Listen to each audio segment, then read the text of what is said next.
Good evening. My name is Alex Halliday. Welcome to our Earth Series monthly conversations with experts in the climate school at Columbia, discussing the urgent issues that impact us all. Columbia already leads the world in climate research, and now we are building the climate school to take this to a new level. We are dedicated to preparing the next generation of climate response leaders, ready to address the challenges of our changing planet now and into the future. We welcomed our first master's students just this semester. The school will focus on two major questions. Firstly, what does society need to look like in the future in order to limit and adapt to climate change and related issues? And secondly, how are we going to get there? How do we make the transformations needed to achieve a more sustainable world? This challenge of the climate crisis requires new forms of scholarship, like the developing fields of climate justice, or low carbon manufacturing, for example. But it also requires that we work in a different way in transdisciplinary teams to figure out effective solutions, including individuals from communities, businesses, and cities who are dealing with the impacts of climate change and its mitigation. This evening, we're going to illustrate the importance of bringing together such a diverse team of intellects as we explore disaster resilience in the face of extreme climatic events. I am joined by an all-star cast of leaders from different facets of this field. Some of you may know that one of the unsung heroes of geosciences was a trailblazing woman called Mary Tharp, who, working at Columbia's Lamont-Doherty Earth Observatory in the 50s and 60s, was the first to produce a map of the Atlantic Ocean floor and discover the Mid-Atlantic Ridge, a breakthrough in nailing down the theory of continental drift. Today, in her honor, the Lamont-Doherty Earth Observatory has a Mary Tharp Research Professorship, and we are delighted to have with us the current holder of this position, Suzana Camargo, a world-renowned climate and extreme weather scientist. Jeff Schlegelmilch is director of the Earth Institute's National Center for Disaster Preparedness at the Columbia Climate School. His areas of expertise include public health preparedness, community resilience, and the integration of private and public sector capabilities. Prior to his role at Columbia, he was the manager for the Yale New Haven Health System Center for Emergency Preparedness and Disaster Response. There must be an acronym there somewhere. He was also previously an epidemiologist and emergency planner for the Boston Public Health Commission. And Dan Zarrilli is special advisor on climate and sustainability at Columbia. Dan served in senior climate and resilience roles in the administrations of New York City Mayor Michael Bloomberg and Mayor Bill de Blasio. During his tenure there, he launched a comprehensive $20 billion climate adaptation and resilience program in the wake of Hurricane Sandy, designed to prepare New York City for rising temperatures and sea levels. He was also responsible for aligning the city's greenhouse gas emissions reductions with the 1.5 degrees Celsius target of the Paris Agreement, committing to divest the city's pension funds from fossil fuel reserve owners as well, and investing billions in climate solutions. So this is a sample of the amazing mix of people. I felt like making a joke about them being underachievers, but this is an amazing mix of astonishing people, and we are bringing them together at Columbia to tackle the climate crisis. So welcome to all of you, and I'm looking forward to what you have to say. So let's start with you, Susanna. When we talk about global hazards, there is a range of challenges. Susanna, you have a distinguished research career examining hurricanes in particular. So can you give us a brief overview of your work? Sure. So my research spans a huge variety of aspects of hurricane studies, and we usually call them tropical cyclones, a general name for hurricanes and typhoons. So I started looking at how they vary from season to season, if we can make seasonal forecasts. I did a lot of work on climate change, but in the last few years, I have focused on two different aspects. One of them, if we can make skillful forecasts for the sub-seasonal time scales, so within a season. So if we can say which part of the season will be very active or which part of the season will not be active. So this is work that has been had a lot of improvement in the last few years, and I have been dedicating a lot of my research on that. The other aspect is that I've been working with our group at Lamont is to come up with ways to better estimate the risk of hurricanes in locations that we do not have a very long historical record, or there has been no tropical cyclones there. An example of that, for instance, Mumbai, which has if there was a storm like Sandy hitting Mumbai, it would be a big disaster. And how could we estimate the risk of that? So we developed some model that does some synthetic tracks so that we can do an estimate of the real risk in places like that. So this is the main topics that I'm currently working on. Thank you. Jeff, your expertise encompasses preventing, mitigating, and recovering from large-scale disasters. So this work puts you in the middle of responding to the global pandemic. You described this work and your range of hazard expertise in your recent book, Rethinking Readiness, A Brief Guide to 21st Century Mega Disasters. What led you to your field, and what is occupying your attention right now? Yeah, it's so I took a fairly roundabout route to where I am today. I started in the arts. I have my undergraduate degree in theater studies from a theater conservatory, and eventually kind of worked my way to Columbia via studying in sociology and public health preparedness within, as you mentioned, the Boston Public Health Commission, and in a quasi-consulting role with the Yale New Haven Health System. So obviously having a background in public health in the middle of a pandemic, that's taking a lot of attention. But at the same time, we're also seeing a lot of stakeholders coming to the table. Unfortunately, there are no bystanders to a pandemic. It affects everyone. It's affected all of us, from the work we do to our friends and family and loved ones. But it's also made a lot of these, the connectedness we have and how that comes together to form risk and resilience that much more real. And kind of the silver lining is that, you know, as we talk about tipping points on the scary side of climate change, we're also reaching tipping points where we're having a lot of groups who previously weren't as close in the conversations before, from the private sector, from all sectors of civil society. So the notion of disaster science isn't really relegated to just the scientists and the emergency managers anymore. Everyone is looking at this. And, you know, the more folks we have at the table, the more closer we can get to really changing the math on our development decisions, where previously we thought, oh, it's cheaper to not invest in mitigation and adaptation. And now we're seeing that there's actually an incredible amount of value.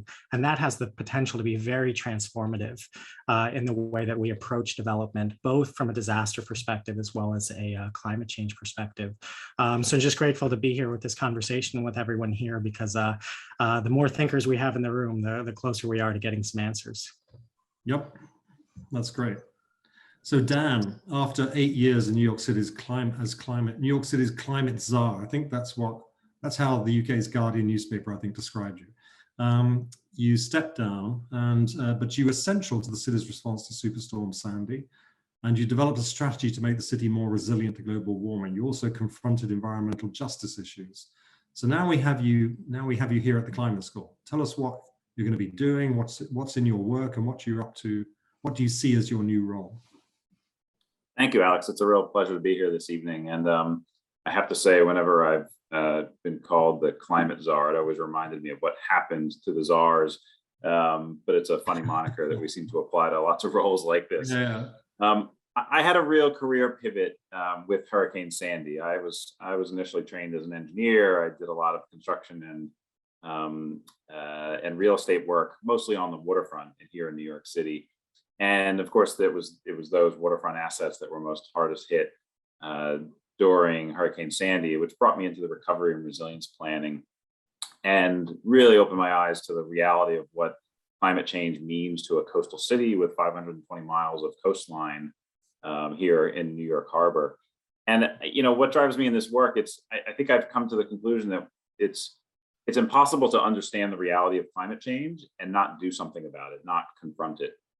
And that's what ultimately led me through 8 years of work in the mayor's office, working for 2 mayors here in New York City, the work engaging with other cities across the globe, and ultimately here to Columbia. It really is a calling to make sure that doing everything I can with the tools that I have in order to confront this crisis. And really, now I'm here at Columbia. I'm really excited to be here because I think what is happening here is amazing and world leading in its own right. That we are creating the world's first climate school dedicated to advancing climate science, delivering solutions at scale, and really empowering the next generation of climate students. And how I'm helping Alex and others here at the university to do that is really to make the connections to the outside world, and particularly here regionally with our partners in New York City government, in New York State, across the region, in the environmental justice community. I think it's so important that we take all of the amazing resources and research that's happening here on campus and bring it out to the world in as many different ways as we can find. And I find that really exciting. And the second major thing that I'm here to do also is to uplift and accelerate the campus sustainability work and make sure that as we are delivering on this world leading climate school, that we are also walking the walk with our own assets, our own campus, and supporting the amazing sustainability leadership that led to our Plan 2030, the university's commitment to net zero, as well as our most recent announcement where we are no longer installing fossil fuel connections in new construction and refresh projects here on the university, and really putting ourselves at the forefront of this effort to end the age of fossil fuels and to achieve our net zero targets. It's a really exciting place to be, and I'm thrilled to be here. So thanks, Alex. Great, fantastic to have you all.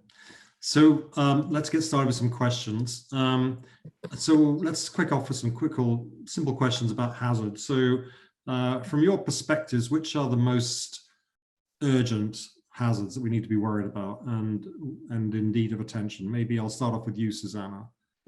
Well, I don't think we can pick one. All of them need our attention, even heat waves, hurricanes, droughts, flooding, wildfires. We can see all of them having huge social and economic impacts everywhere. And also the further make the things different, they can happen together. Like we have hurricanes happening on one side of the country and wildfires happening at the same time, and we have FEMA having to deal with them at the same time. Or we can have what happened with Hurricane Ida this year, in which following the big impacts in Louisiana, they were without power there, and we have very high temperatures, and the people were then suffering more from the high temperatures than from the impacts of the hurricanes themselves. So we really cannot separate one hazard from the other. We really have to be dealing with all of them at the same time. Okay. So what do you think, Jeff, about what are the most serious hazards to be thinking about?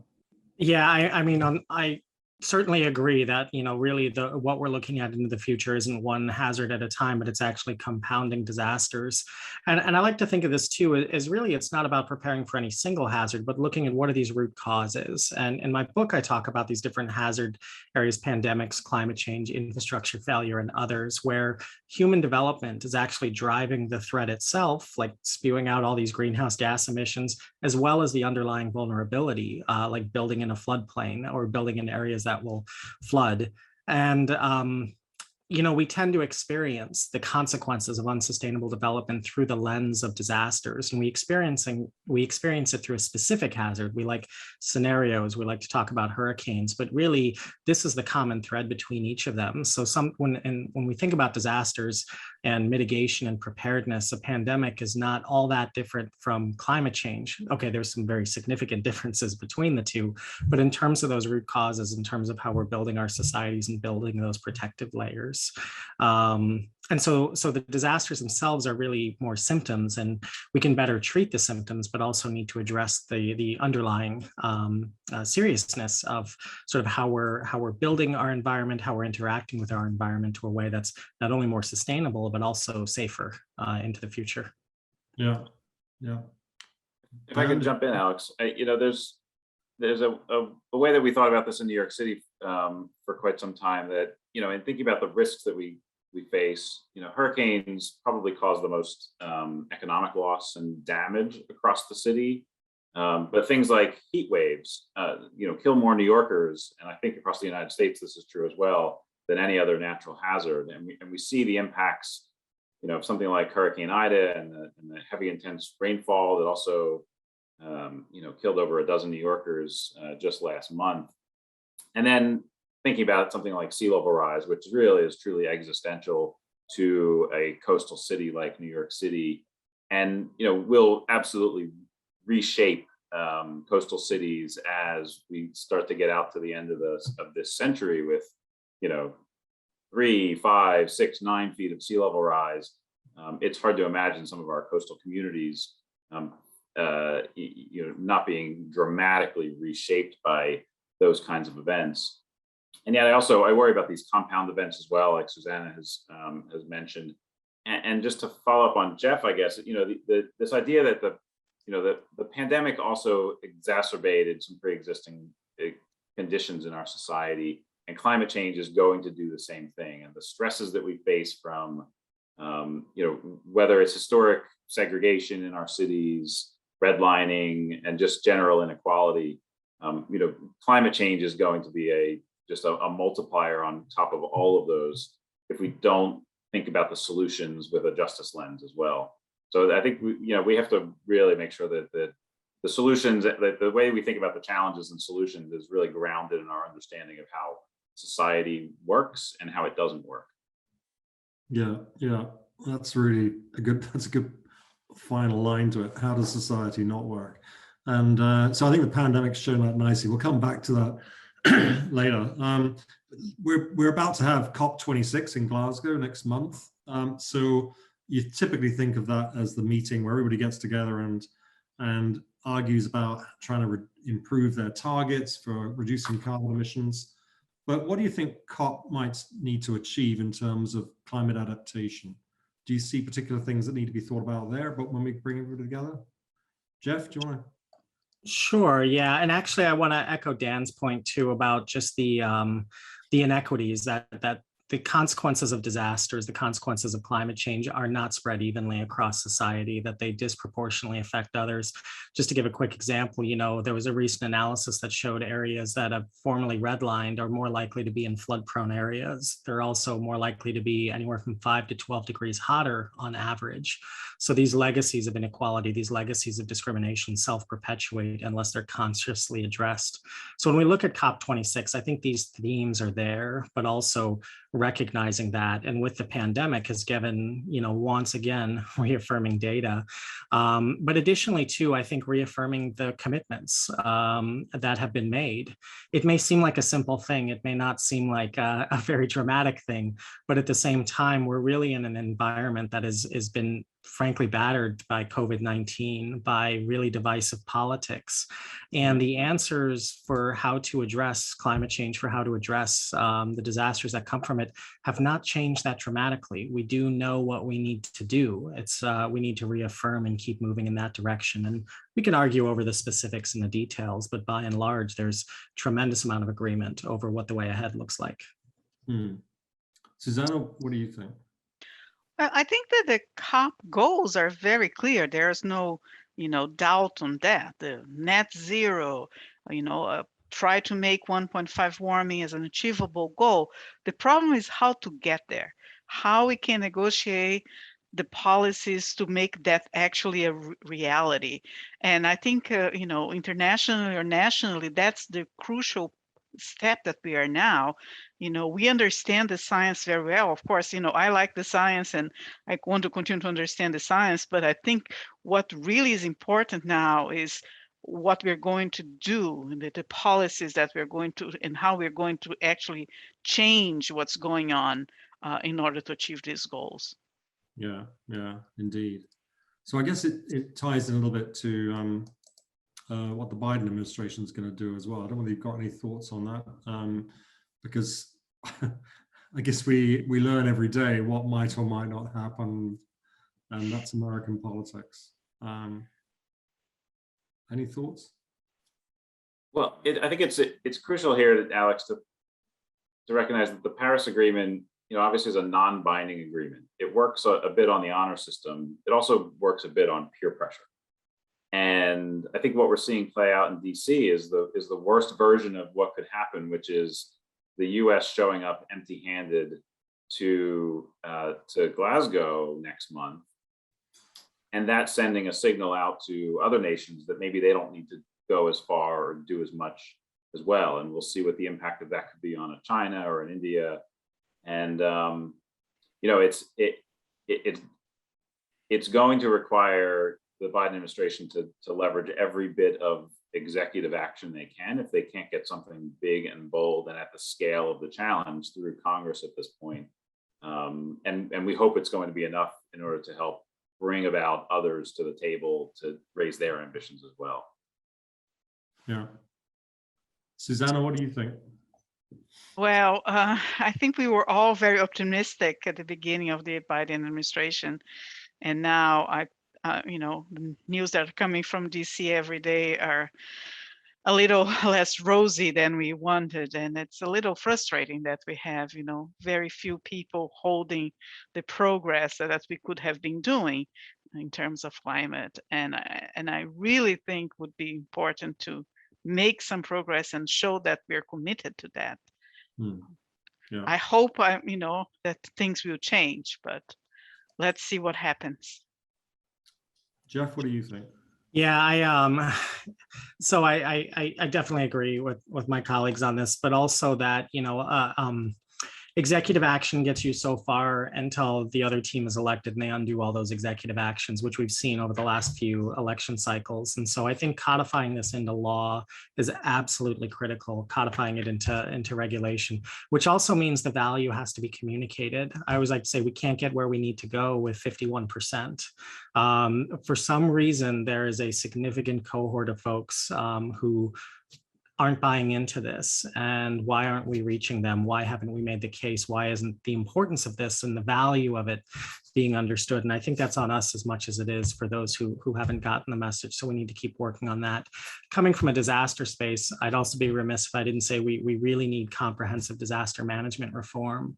We're very addicted to emergency supplemental bills outside of the budget process. We're very addicted to covering the cost of states instead of creating incentives for preparedness. And in a disaster response, there can be as many, in the US alone, as many as 90 different federal programs across 20 different agencies that change based on which declaration's made, what's been put in place.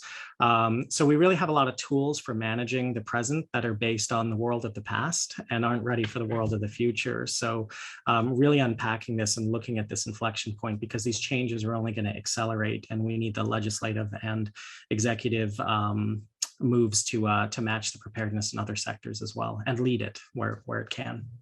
Yeah. So I'm going to skip ahead, I think, because I think we're going to have too much to talk about in this session if we're not careful. So I just want to move on to what you see as the barriers to making change, and in particular, the idea of halving emissions by 2030. Do you really think this is doable? Do you think that do you think this is totally unrealistic?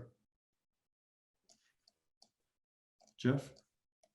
Yeah, I mean, I'm not the biggest expert on the emission sides of things and the technological transformation.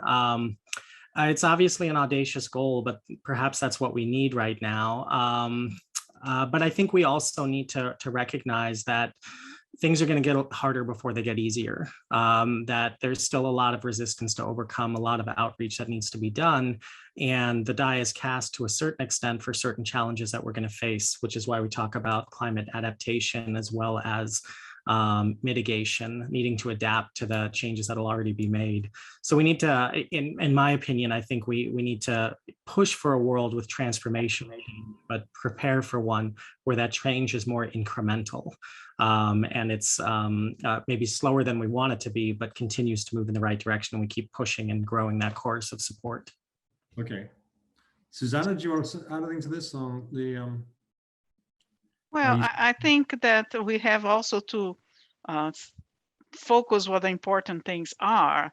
That, yes, if I recycle and you recycle, and then I change my car to electrical car, it will help. But most of the greenhouse emissions come from a dozen or so companies in the world. So if they do not do something about it. There is no amount of recycling that will make, let us reach these goals. So has to involve not only individual actions, but policies and multinationals that are not willing to change. And we cannot put all the weight on our shoulders. Has to be across all sectors of the society. Yeah, yeah. Alex, I think of this maybe a little differently. I think what we're seeing play out in our politics right now on climate is that there's, if you could imagine two circles, pulling apart, one that is the solution set of things that are necessary, and the other is that the things that are possible. And I think that the overlapping set of solutions is getting smaller and smaller as we delay taking more dramatic climate action. And so the solutions become, more and more radical in order to actually address the problem, and makes it even harder in our politics to get to consensus on what's necessary. And where I think I might differ a little bit in this conversation is, where some might say, well, that means it's time to focus on the adaptation. I think we clearly need to adapt ourselves to what's coming, because we're not making fast enough changes in our energy systems and our emissions profiles. But I think at some point, if we don't do those dramatic, radical things, we will run out of ability. We will exceed our ability to adapt. We will run out of our resilience capacity. Just even taking the very recent example of Hurricane Ida, where we hit it was the hourly rainfall in New York City set an all-time record during the storm of over 3 inches. Well, the record had been broken about 10 days earlier, and it was only 1.8 something inches per hour. And that was the record for a long time before that. But you see like the dramatic acceleration of that hourly rainfall. Well, the sewer systems are only designed for 1.5, 1.75 something inches per hour. There's no way we can deal with that kind of water and not have, catastrophic effects in a city like New York City, an old city that's built up and paved over, and the costs to adapt to something like this start to become just absolutely prohibitive. And that's where I think that if we don't, we will run out of our ability to adapt to these changes if we don't dramatically cut our emissions. And cutting emissions is a resilience strategy in its own right at this point going forward. Right. Yeah, well said. Okay, so let's turn to some of the details now of the science. So Susanna, hurricanes. So hurricanes seem to be getting more intense, more severe flooding associated with them. Could you tell us a little bit about that? We don't necessarily get more hurricanes, but we seem to be getting. So this scientific consensus for many years have been that we are going to have more intense hurricanes. We understand very well the theory of intensity of hurricanes and how they depend on how warm the ocean is. So we expect to have more of these intense hurricanes. At the same time, we expect to have the rainfall associated with hurricanes, both the mean rainfall and the extreme rainfall, similar what Dan was talking about, to increase with anthropogenic climate change as well. And that's also basic physics that, that a warm atmosphere can hold more water vapor, and then it's possible to have that. And then we are going to have more flooding associated with the storm surge because we are having sea level rise. So we're starting with the higher level, so the flooding will be higher.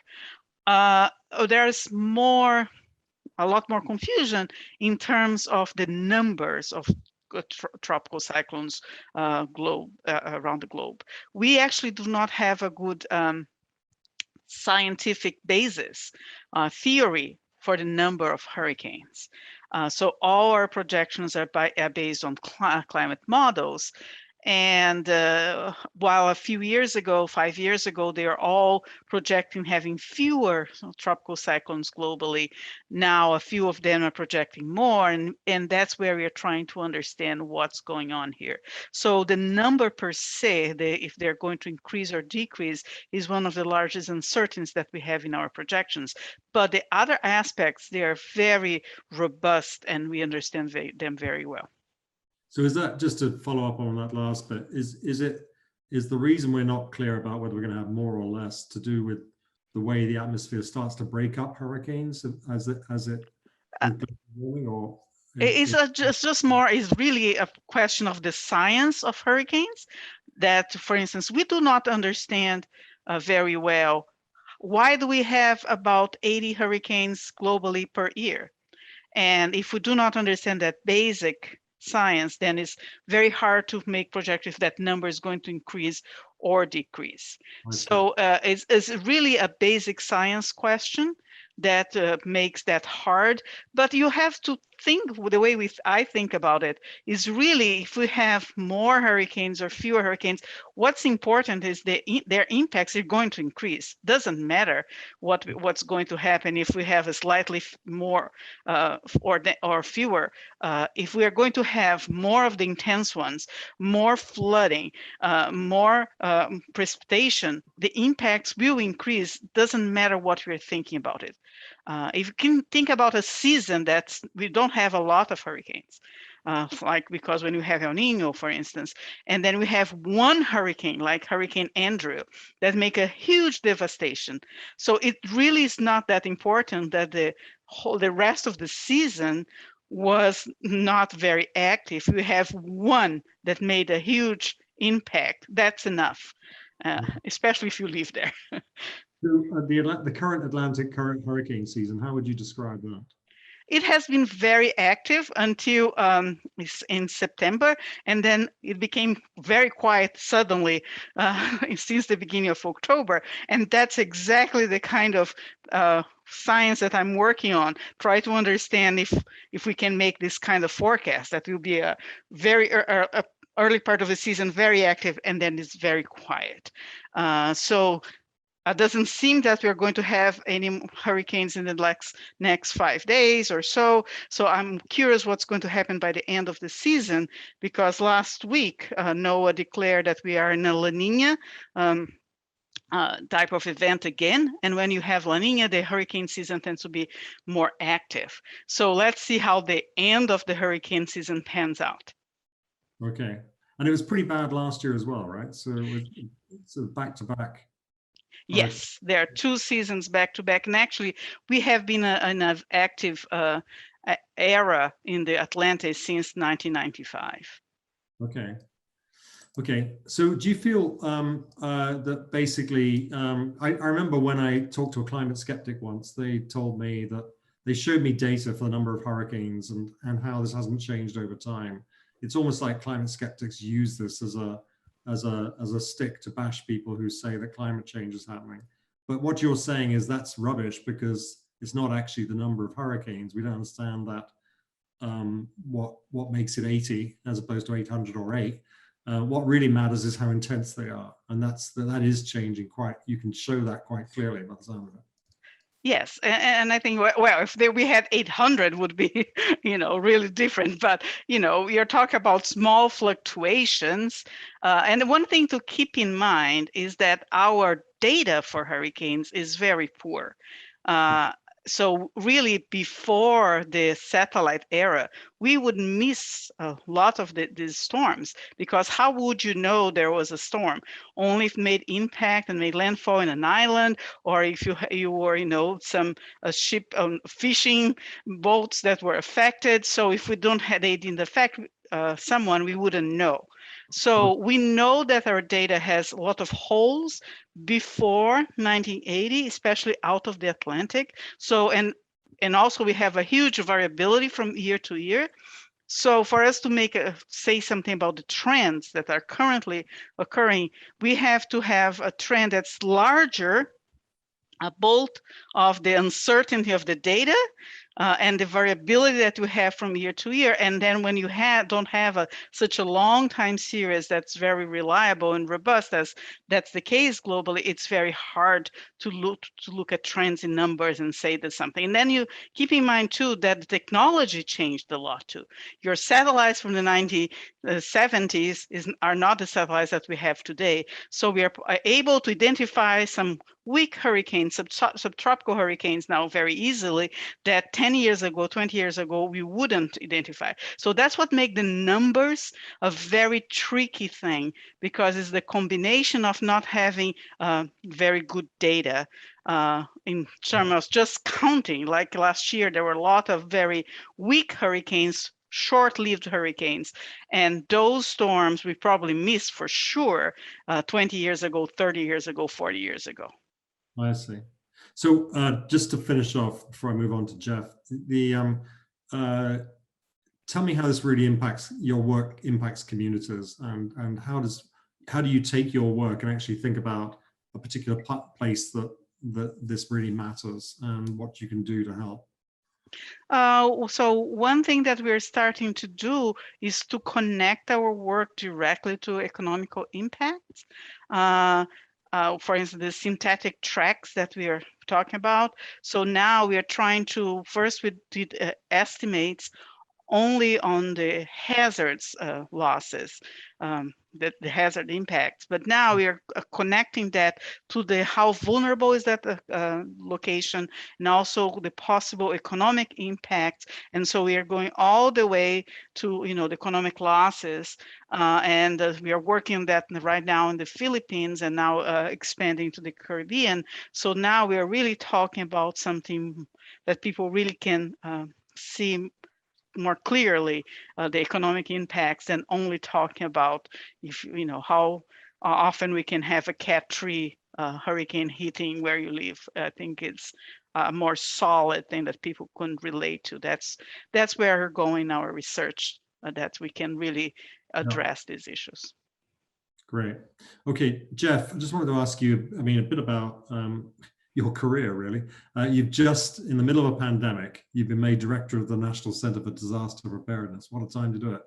And you've had a long career in disaster, which sounds like you've had a disastrous career, but I didn't mean that.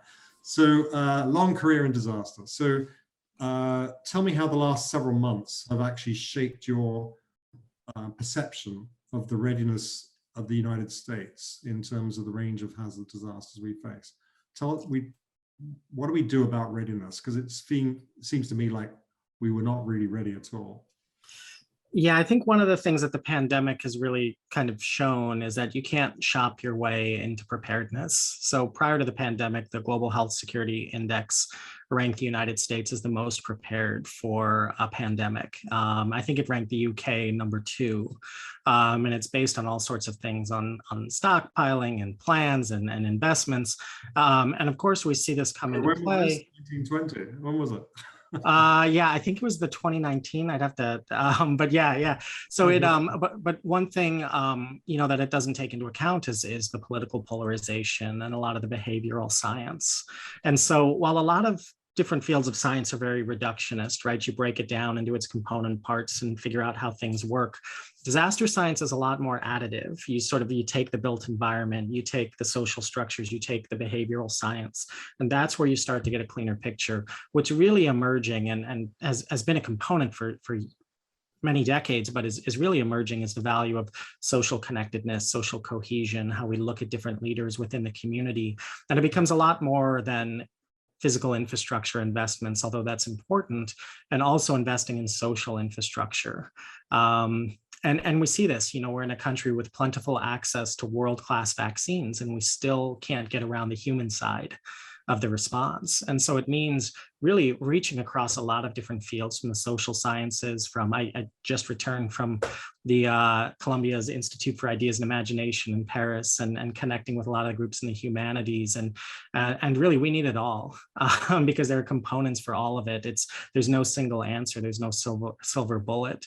But if we really engage communities and the burdens and legacies that they shoulder as essential partners in readiness, as well as all of the different fields, we are starting starting to capture more of the true ecosystem that disasters exist within. And at the National Center for Disaster Preparedness, I never imagined I'd end up in academia. And I think it's a testament to the Earth Institute, the Climate School, the National Center for Disaster Preparedness to really embrace across these different disciplines and look for answers to the whole of the challenges that communities face, and to translate that into something meaningful. So whether in teachers and social workers coming up with new ways to connect with children and families during the pandemic, to businesses switching to make hand sanitizer and personal protective equipment, that's where we've seen the ingenuity, right, is in the communities and at that place where people live their lives. So I think that there's really looking close to home is, I think, where we're going to find some of the most important innovations that'll help guide us through some of these challenges as well. I think that's a very good point, because it strikes me that's true of climate as well. Actually, it's the communities who are dealing with it who actually have got things to teach us academics, about how to deal with climate change. So does having climate change and the effects of climate change, like hurricanes, etc., at the same time as a pandemic, how difficult is it to prepare for a disaster when you've got both of these things or other hazards, let's say volcanoes or earthquakes, whatever, happening at the same time? Is there special thinking going on about compound effects and how you deal with them?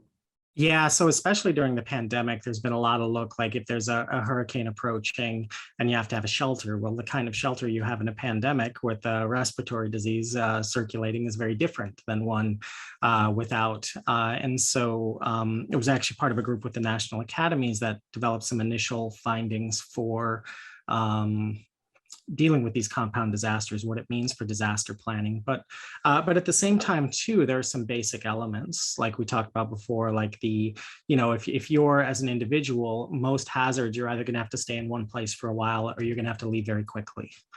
So what do you need in order to do that? But the other piece is also how we process information. And I think this goes to Susanna's point as well, too, about hurricanes. There's a lot we don't know about hurricanes, but there's how much do we really need to know, right, to know that we need to better prepare, that it's an increasing threat? We do know a lot, right? We know a lot about what we're seeing. And even if the hurricanes are no less powerful, sea level is rising. There's more and more migration into urban areas, more development into other areas. So even if nothing else changes, there's still an increasing vulnerability and an increasing impact of disasters. Throughout the pandemic, we're all becoming experts in managing uncertainty. Our class is going to be in person or hybrid, or am I going to have to go back in the office? And there are actually some mechanisms and some things that we've been working at within the center, the National Center for Disaster Preparedness, some frameworks for making decision amidst uncertainty. And I think that that's the next evolution, is it's not so much the stuff that's in the kit, but how do you create options? How do you sort of look at the boundaries of what's in front of you and the boundaries of your uncertainty and create frameworks and create options that can be exercised as things occur, as more hazards come into play? It's a different way of thinking and one that's going to take some adjusting, but unfortunately, we've all got a bit of a head start with the last year and a half, 2 years of the pandemic. So just quickly, and I want to move on to Dan. One of the things about the pandemic that we realized we needed in terms of preparedness was, of course, PPE and, having ventilators and all this kind of stuff that we weren't really, some countries had stockpiled that stuff and other countries hadn't really stockpiled it. What kind of preparedness do we need for climate change? Is there an equivalent list of stuff that we actually need? And how do you see that in terms of preparing cities and everything? Do you think that's going to be something that develops over time? There's going to be a kit for dealing with climate disasters or not? Well, there are certainly some tools that are needed in terms of, enhancing disaster preparedness. And as you mentioned, there's plenty of analysis of different types of hazards and different types of equipment needs and things like that. The question is it going to be worth it? Are people going to think that it's worth it to pay for it? It's worth noting for the pandemic, there were plenty of studies from SARS-1 in 2003, from H1N1 in 2009, from H5N1 in 2005, that all said, we're not going to have enough ventilators, we're not going to have enough personal protective equipment, we're not going to have enough masks. And lo and behold, there wasn't enough, the investments weren't made. But I also also think too, when we talk about these social structures and the value of investments in communities, I think that that's really the missing piece for most kids. You can have all of the equipment that you want, but some of the data that we're seeing from places like Japan after Fukushima, Katrina, and elsewhere is that a much stronger predictor of how people do during and after disasters has to do with neighbors helping neighbors, how connected people are with their community, and how connected they are vertically through the different layers of government. Because as resources and help comes, those who are more connected tend to do better than others. It doesn't take long to realize those who are more marginalized have a harder time getting access, have a harder time recovering. So yeah, there's more analysis and more stuff. I don't have a simple answer on the things to buy, but we also need to make sure that we're investing significantly in that social infrastructure, because that very well may be the investment that pays off most in the event of a disaster. Yeah. So we're going to have to rush ahead because we've got too many. I've got too many things to ask you. But I'm going to talk to Dan next. But I just want to tell everybody that we're going to do Q&A in about 10 minutes. If you've got questions you want to start putting in, I think there are some coming in already, and we'll open up to the audience and deal with some of their questions. But Dan, if I could just ask you a bit about your experience with New York City in particular. Superstorm Sandy, I guess, changed New York forever in some ways. And do you want to tell us what the lessons are that have been learned and what innovations developed as a result of Sandy? Sure, I think it's a great question, and in thinking when things happen in New York City, they have an outsized influence on the rest of the world because being the media capital of the world, the financial capital of the world, the cultural capital of the world, things get noticed more here, and I really think there was a tipping point in more, I think, like more of a mass understanding of the reality of climate change on our world because people saw it on TV happening in New York City in a way that you don't always see it when it happens in other places, unfortunately, but I think that's the reality. I think what also really was interesting about the response to Sandy was like the real innovation of the response to Sandy, not just being, we're going to stop the next Sandy from happening again. It really was a broader approach to understanding the risks we face here in New York City. And the response to Sandy really opened our, we widened the aperture of understanding around the risks of climate change here in New York City. And immediately we're thinking about, yes, coastal storms, but also the reality of sea level rise in our coastal communities, but also the impact of more intense heat and heat waves and what more intense precipitation and storms would bring into New York City. And the overall recovery and resiliency efforts that were launched after Hurricane Sandy are still playing themselves out, but also still bearing fruit because it allowed us to get past just what you might think of as the academic understanding of climate change. We had the best reports, we had the best projections, but seeing it in live vivid color happening in our streets and happening in our communities was a major turning point for our understanding of the risk in a more visceral way, in a more of a lived experience way. I think there's an unfortunate human reality that until things happen, it's hard to imagine them being as bad as they are. I'm sure there's a corollary there to the pandemic and our understanding of what it might be versus like when it really hit and how bad it played out, and now what we're willing to do to make sure that doesn't happen again.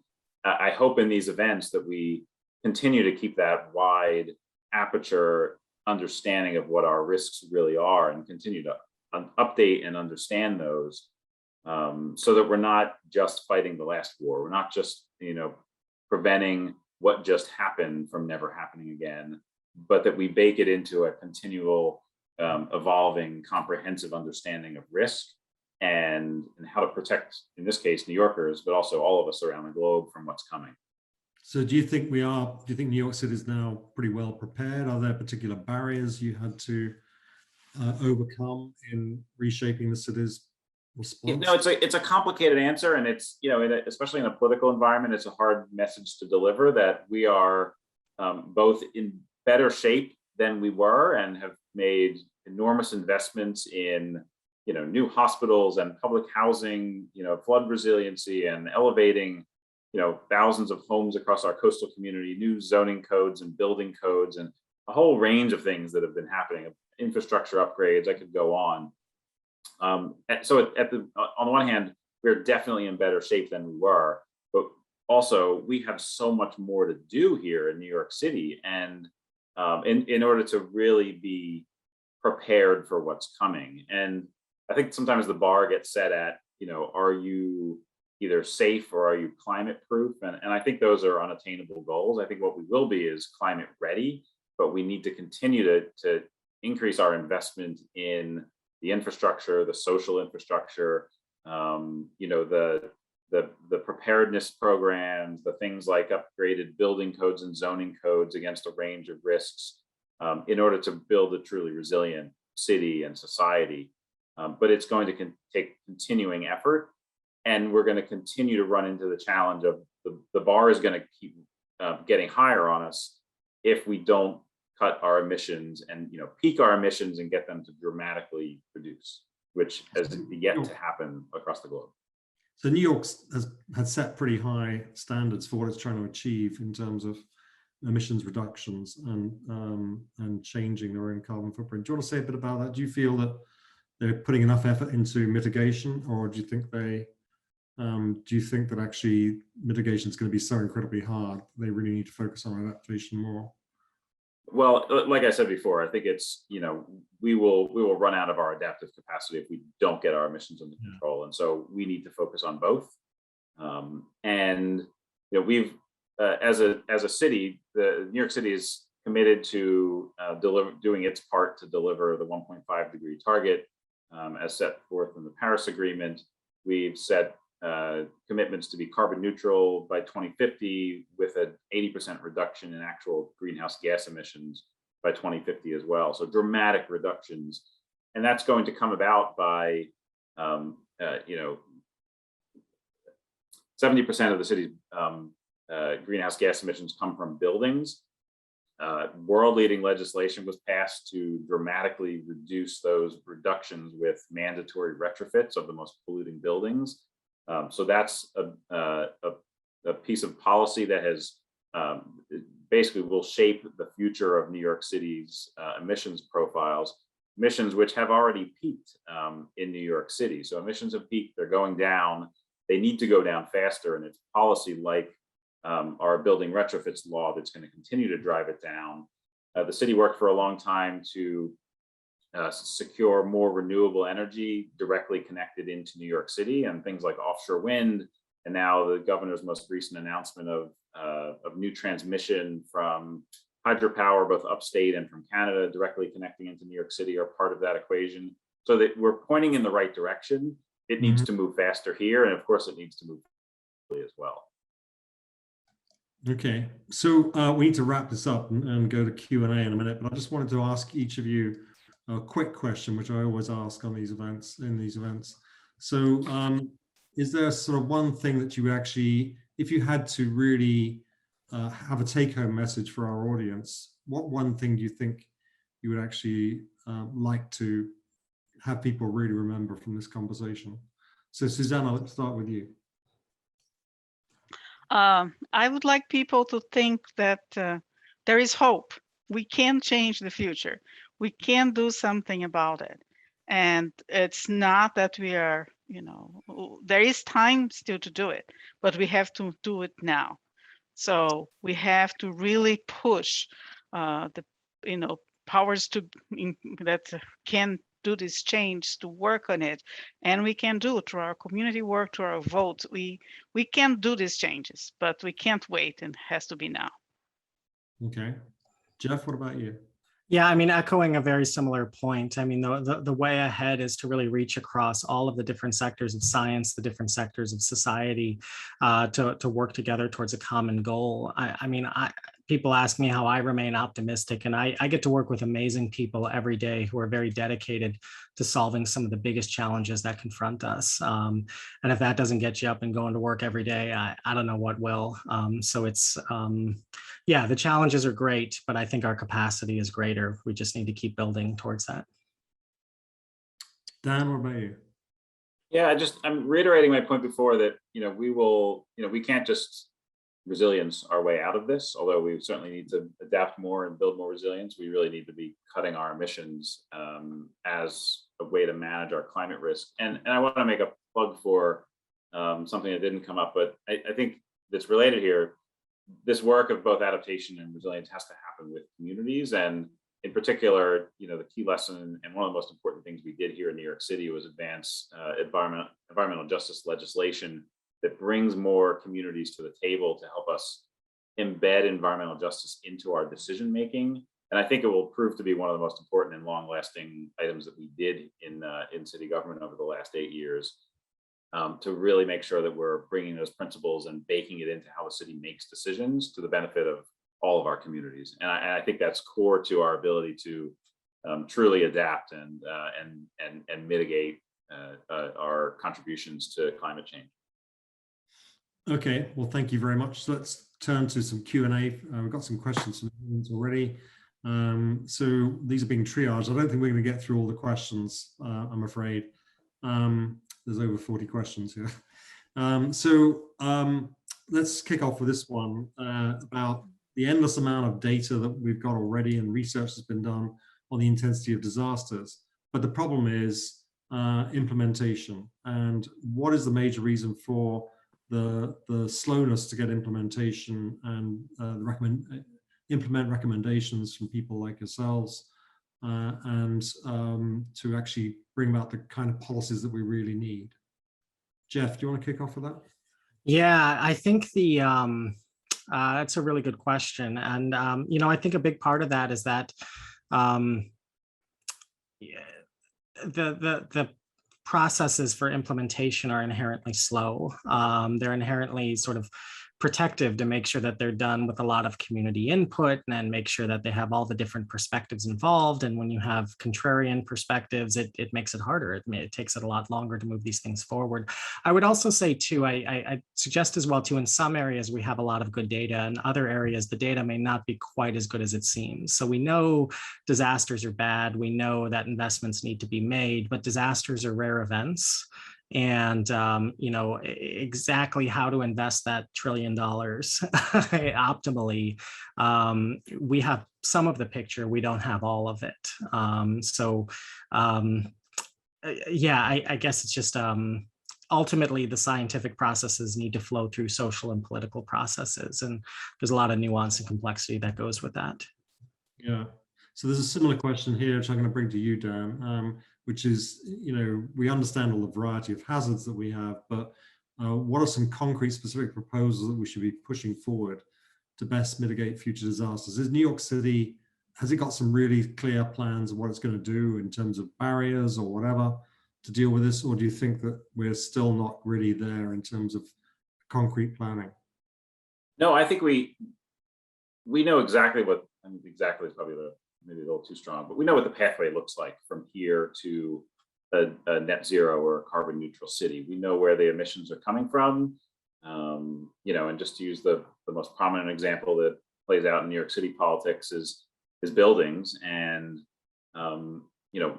something like 90% of the buildings that exist today will still exist in 2050. And so it's not so much about new construction standards that are going to really change the emissions profile in New York City. It's about existing buildings and how do we make sure that we're retrofitting existing buildings, setting in place the right incentives for building owners to do that work, in some cases setting in place the right penalties for not doing that work, and supporting those in either low-income housing or in public housing to be part of the solution as well here.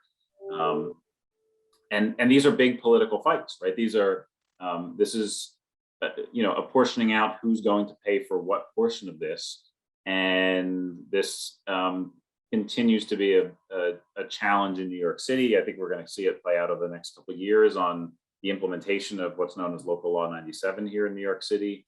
And so just even using that example, I think we know it needs to be done. We're doing it, but the political reality of this is hard. And if there is low-hanging fruit, we've already seized it. And every choice going forward at this point is going to be harder and harder. And it's going to be harder and harder because of how the politics of it will play out, who's being asked to pay for it, and how that is felt in communities. And so, like, we shouldn't ignore the political reality of a lot of this, nor should we ignore the decades-long disinformation campaign that's been spread by fossil fuel companies to make you think that climate change isn't real, that has really taken hold in a good portion of the country, that makes these political fights even harder. And so I think we have every bit of science we need in order to know to act. We will always need more science on how to act in the best and most efficient ways and better and deeper understanding. But at this point, I think the fights we're seeing play out in DC are going to play out in their own different ways in places like New York and cities and states all across the country. And voting and using the political process is going to be core to solving the climate crisis. So here's a question for you, Susanna. Has your research employed AI, artificial intelligence, for reinforcing what you are finding re climate or disaster modeling? Can you elaborate on this? Because I know there's a lot of work going on in this area at Columbia. Yes, I have been doing some work with artificial intelligence myself, but I think most importantly, there's been a push of the whole scientific community to use more AI and machine learning. And most important, as Alex knows very well, recently we have received the big funding to start a new center that will be connecting AI and machine learning to climate science at Columbia, and I'm very excited to be part of it. And I also like that the focus is not to use artificial intelligence for artificial intelligence, but connect with the physical models, with the physics and the chemistry, and trying to understand what's really doing. So use it in a smart way, because if you just use it as a black box and blindly, it's not going to lead to big advances. It can help some, but then we reach a wall. So I really have to combine that with our knowledge of the science. And I think that's a big, important path that's going to happen in everywhere, including at Columbia. Yeah. So just to clarify, that Columbia just received a $25 million grant from National Science Foundation for one of its science and technology centers. There were more than 200 applications across America, and 6 were chosen, and we're one of them. Actually, Columbia is actually involved in 2 others as well. So Columbia is doing incredibly well in this competition for federal funding, and in particular in the area of climate, we are seen as powerful leaders. And we've got some wonderful people helping to spearhead this work in collaboration with others around New York and elsewhere, actually. So it's a brilliant opportunity going forward. Here's one for you, Jeff. How can the Columbia Climate School help brief representatives and public officials so that they better understand the topic of climate and risk from a non-biased source? Yeah, it's a great question. It's one we think about a lot at the National Center for Disaster Preparedness as well. And I'd sort of say 2 answers. One is, the domain of scientific discourse is often the peer-reviewed journals and the professional conferences. That is not the domain of political discourse or where people consume information. And so, you've probably seen a lot of folks from the Climate School and the Earth Institute and elsewhere, and as guests on news programs and writing op-eds and things like that. So really sort of working into different communications channels to reach people where they are, where they get information. And the other piece that I'll say, and one we've really put a lot of effort into it at the center, is, when we work with communities, we have a very powerful platform at Columbia that opens a lot of doors, but they know what works at the community level. And so we've done works, whether it's hosting congressional briefings, highlighting community members telling their own stories about disasters and what works and what doesn't work, or making sure that there's a clear voice in publications that we put out there. So it's really, I mean, if you hear it from me, great. But if you don't want to hear it from me, there's a lot of other people out there who can say similar things different ways. And I think we just need to make sure that we're lifting up all of them.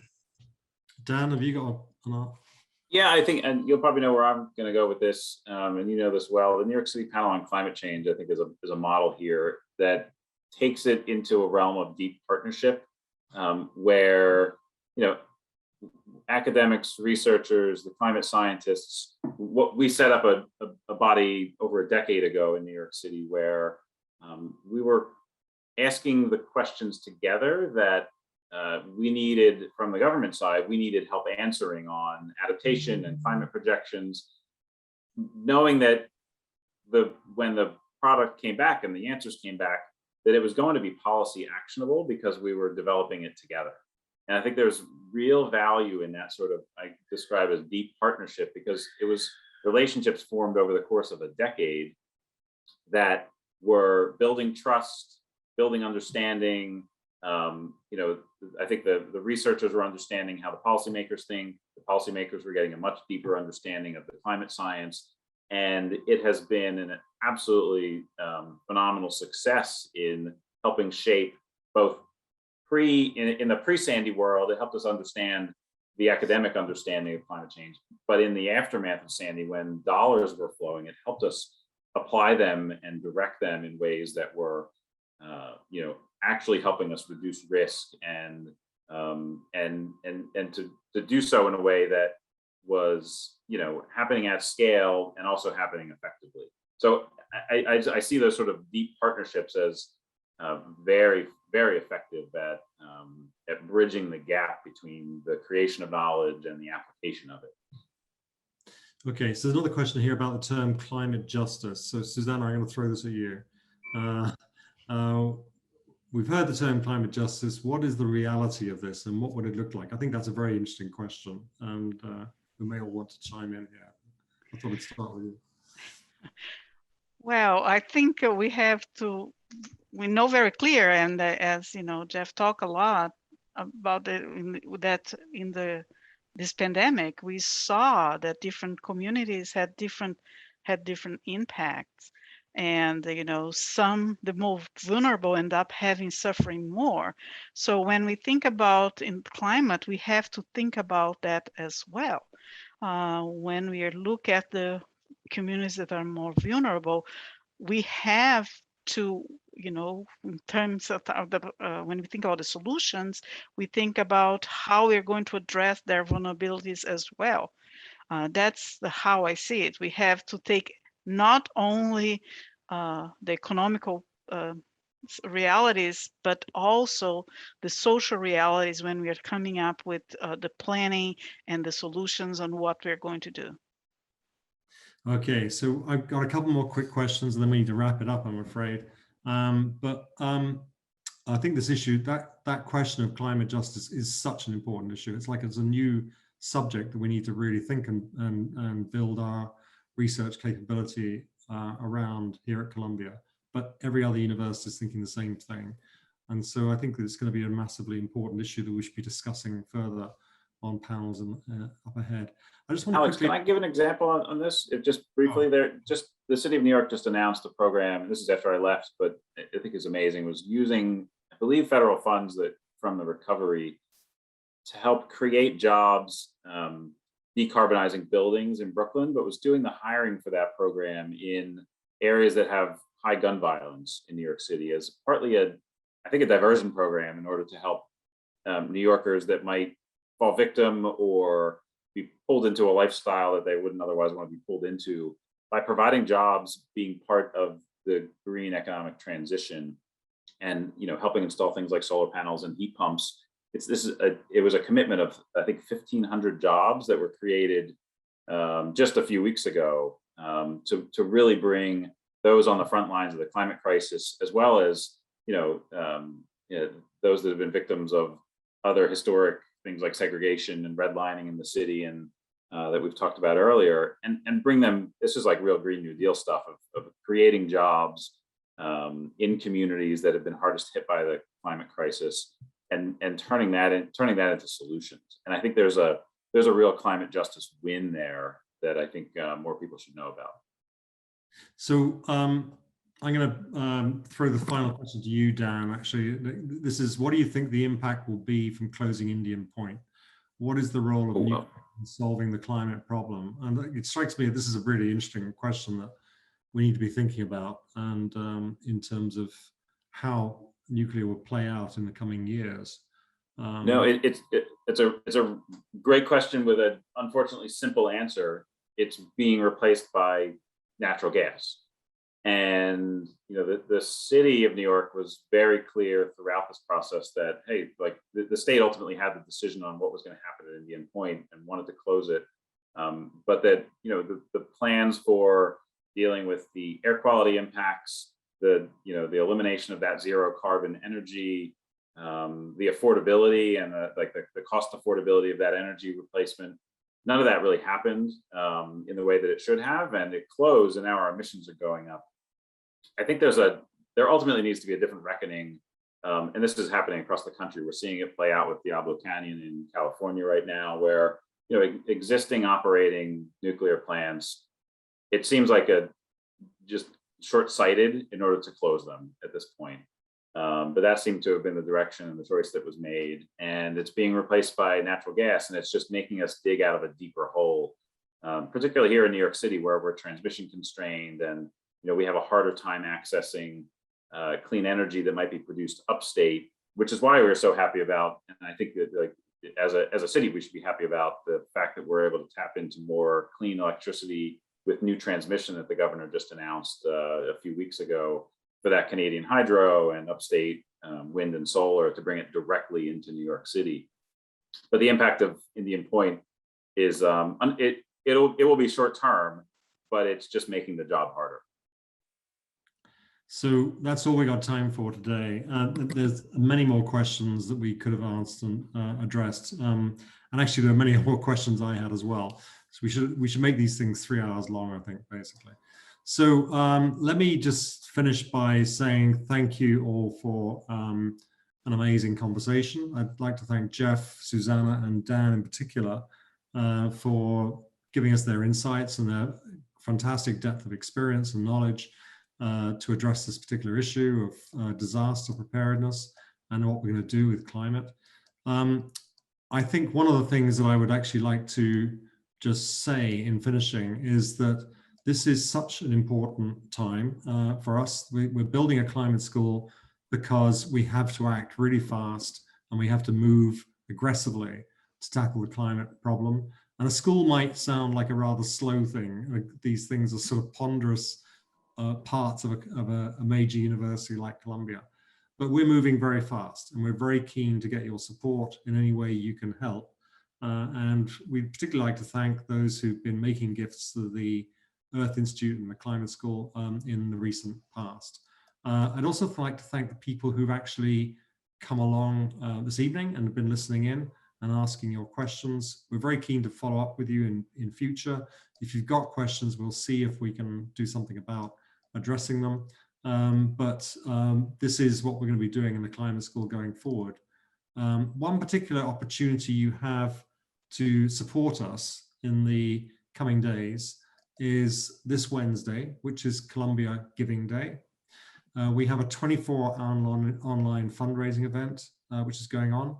And we introduced last year this amazing $100,000 gift that was given as a match that basically we're looking to sort of raise money against. We're going to do the same thing this Giving Day. We've already got a wonderful couple who've actually given us $100,000 that we are looking for you to match. So please make your contributions to support Columbia University's Climate School this Wednesday at Giving Day. Your support leads directly to new knowledge about our climate system, but more significantly, perhaps, how it is impacting our planet and what it is we need to do about it. So when you support the Columbia Climate School, you're supporting the future of society and life on Earth. So please join us, and The other last thing I've got to say in the last minute is the next Earth Series event, which will be next month. We're going to be joined by Columbia Climate School Dean, Jason Bordoff. He's one of the co-founding deans of the Climate School, and we'll be talking about the future of energy, and in particular, the breakthroughs that are needed and that we're looking to achieve in terms of energy policy and changing the energy systems, transformations that are going to be needed going forward in America and elsewhere. So that's going to be a great event. Look forward to having you with us then. In the meantime, have a great evening and thanks very much for joining us. Goodbye.